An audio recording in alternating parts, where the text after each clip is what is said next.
everyone, my name's Gabi from the Kia Hyundai channel, and today's quick video is all about HeadsUp Display. HeadsUp Display was just recently introduced to the Kia Sportage lineup here in Canada, and I can already assume we'll be getting some questions about it. So today I'm going to show you how you can turn it on or disable it, as well as make some adjustments to the brightness, the tilt, the height, and of course what you actually see on the HeadsUp Display. So follow along and leave a comment down below if you have any questions. So the first step is to get inside your vehicle and turn it on. Now you can see our screen is awake, and we'll now slide over and go to our setup menu. From setup, there will be a separate icon that says cluster/HeadsUp Display. If I give that a press, it'll allow me to select HeadsUp Display on the left-hand menu, and here I can see whether it is toggled on or off. If you're not a fan of HeadsUp Display at all, do not worry, you can turn it off completely and never have it bother you again. It is also worth noting that any changes you make will be saved to your select driver profile. And if you're not familiar with driver profiles, let me just give you a quick breakdown. However, we have done a video going in depth on it. Right now, we're in guest, which means everything I saved is saved to the guest profile. However, if you're someone who frequently shares your vehicle with another person in your household, you might want to go to change user and add in your own select driver profiles. That means that everything I change on my HeadsUp Display will be synced to my particular profile, and then my partner or whoever else drives my car can have their preferred settings on theirs, and we'll never have to fight over it. I'm just going to quickly skip this and we'll go back into our regular tutorial.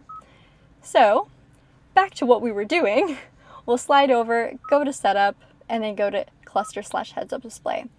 On the left-hand side, we'll find the HeadsUp Display menu again, make sure it's enabled, and then we'll go to display control. Over here, you can change the height and rotation as well as the brightness of the HeadsUp Display menu. So if it's a bit too short for you or a bit too low for you, you can cycle it upwards or downwards.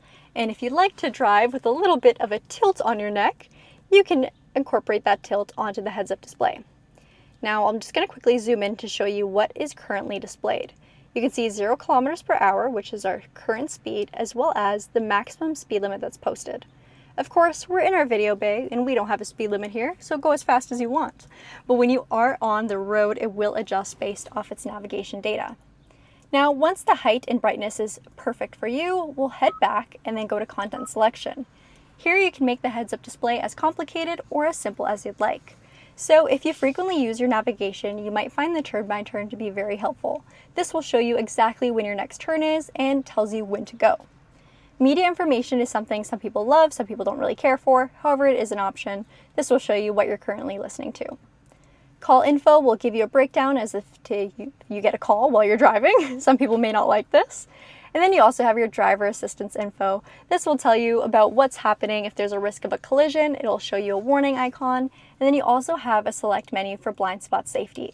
This will just give you a passive alert if there's a vehicle on your left or right hand side blind spot.